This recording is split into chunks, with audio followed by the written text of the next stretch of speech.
first, the only place to start. I don't know if you checked my mentions over the weekend. You know what? Let me be clear on something. I never check your mentions, so yeah, I don't know if anybody else did. I almost suggest that you should never check your mentions. In fact, I'm pretty sure this is a semi-regular feature on the podcast every single season. But this is the latest example. Continue. That might suggest you've got social media figured out better than me, because you're like, just don't look at the mentions, and I'm like, but I have to. So I don't know if anybody else looks at my mentions, but if there's anybody else out there that looked at my mentions over the weekend, you probably are aware. Florida Atlantic, FAU, my Owls, took a horrendous loss on Saturday night. Final score was Bryant 61, FAU 52.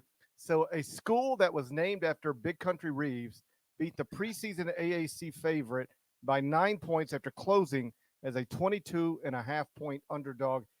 Yuck. It's the third time this season a preseason top 15 team has been upset at home by a mid-major. Also happened to Michigan State, also happened to Arkansas, but this is the worst of the bunch. Deadleg, let me start you with this. Why did FAU do this to my mentions? Oh, that actually reminds me.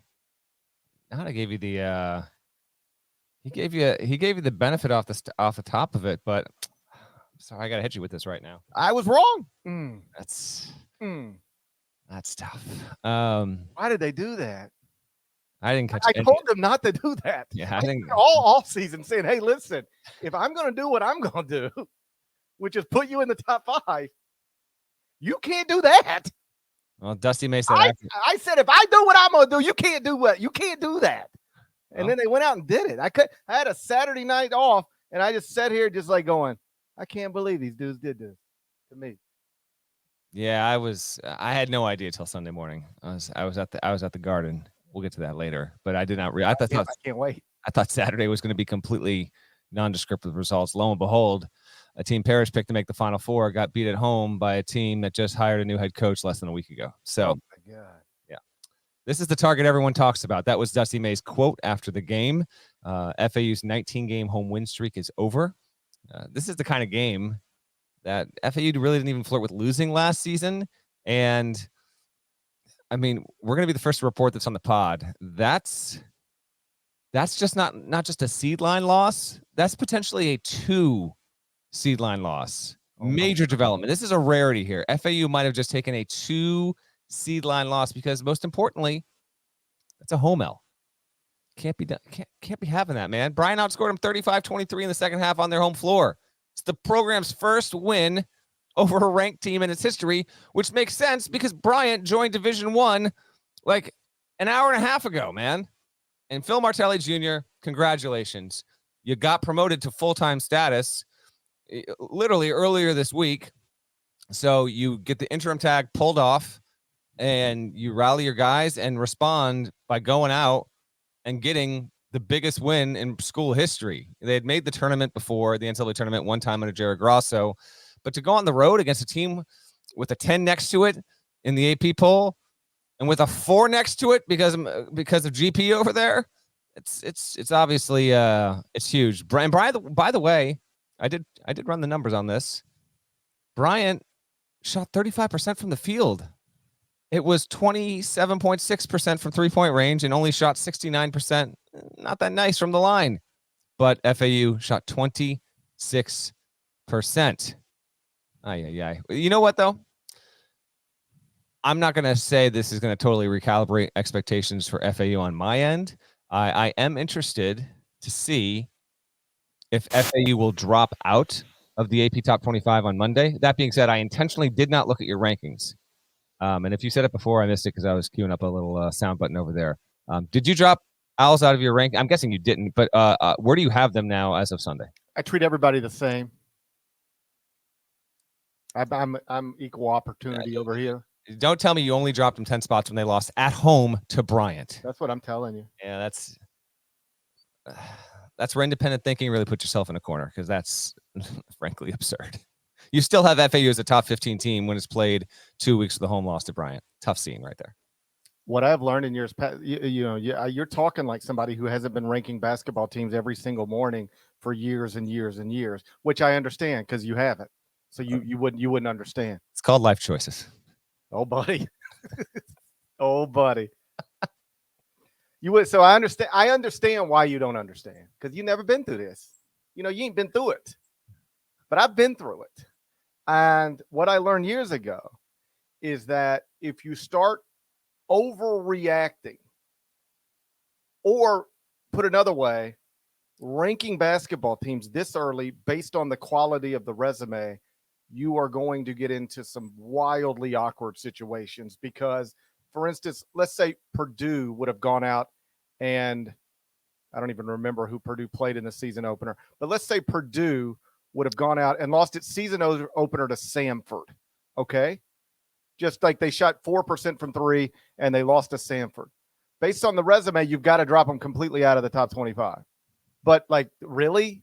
Are they really not one of the Yeah, if you lose at home they did. I think they did play. Didn't they play Samford? Isn't that it? That's what I said. Yeah. Yeah.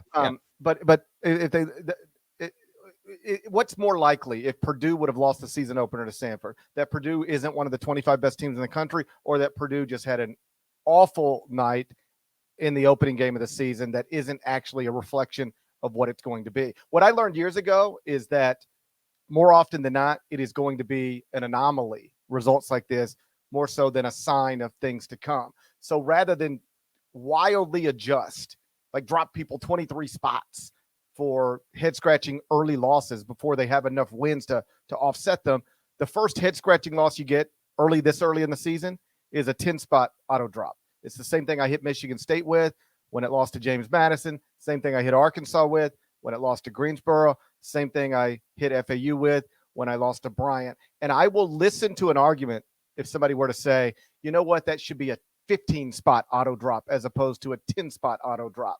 Like I hear that, I'll listen to that. But I've just sort of established a rule that I'm not going to move somebody 25, 30 spots based off of the result of one game this early in the season. If you want to argue in all seriousness, we'll have fun with it. But you wouldn't be dropping FAU only down to 15 if your dumbass didn't have them 5 to begin with. Like I hear you. Hold on. No. Don't sell on your eagerness, Grasshopper. You had them 4, not 5. Yeah, but at some point they dropped down to 5. They were 5 as of Saturday morning. Okay, got it. Okay. Yeah. Okay. I think maybe because Arizona jumped into the top 5 after the win over. Yes, that's what happened. Push. So I hear you. If you say, well, they'd be lower than 15 now if you wouldn't have had them at 5 to begin with, dum. I got you. All right, but I did have them at 5. Now they're at 15, and the good news is that by this time next week, they will either prove that they belong or prove that they don't, because now they're going to the ESPN Events Invitational. And they've got Butler on Thursday, then either Texas A&M or Penn State on Friday, and then either Iowa State, VCU, Virginia Tech, or Boise State on Sunday. So it could go, they get Butler, then A&M, then Iowa State. If so, they would get games against the teams I currently have ranked, I believe, 17th and 22nd in the top 25 and 1. That would be A&M and Iowa State. And so you win those, it looks like what happened against Bryant is an anomaly. You struggle at Disney World, and maybe they're a good team that doesn't belong in the top 25. We'll have our answers soon enough. For now, I'll continue to give a team that I believe was going to be excellent the benefit of the doubt.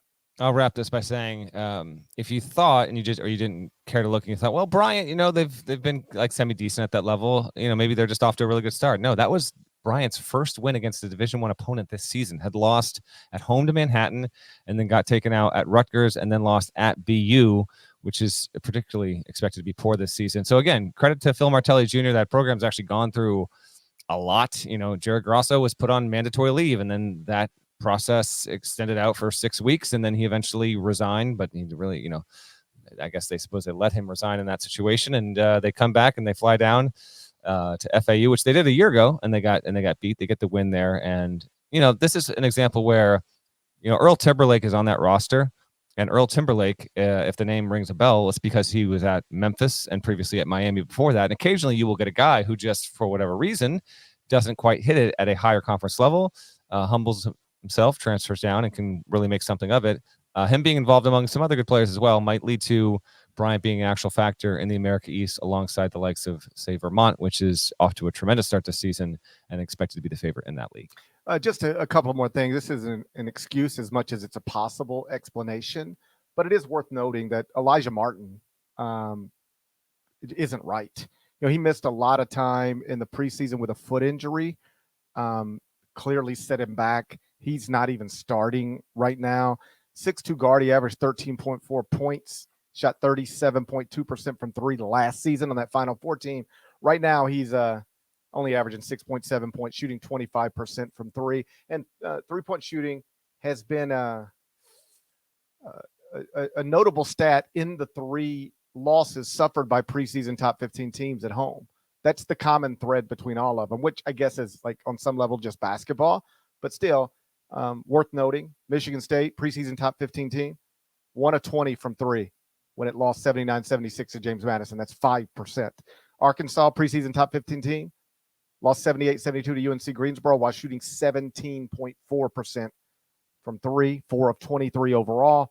And FAU against Bryant, 61-52 loss, 5 of 30, 16.7% from three. So all three of those top 15 preseason schools that lost to mid-majors at home shot below 18% from three in those games. You should still be good enough to win when you're not making shots, but that's at least among the reasons they weren't making shots. And last thing here, just because, when FAU loses to a school like Bryant, which was, again, 275th in the country at KenPom coming into the game, people are going to have fun with it.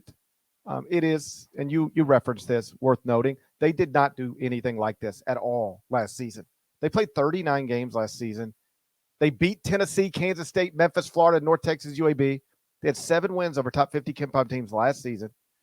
They never lost to anybody ranked outside of the top 125, even though they played 21 games against teams ranked outside of the top 125.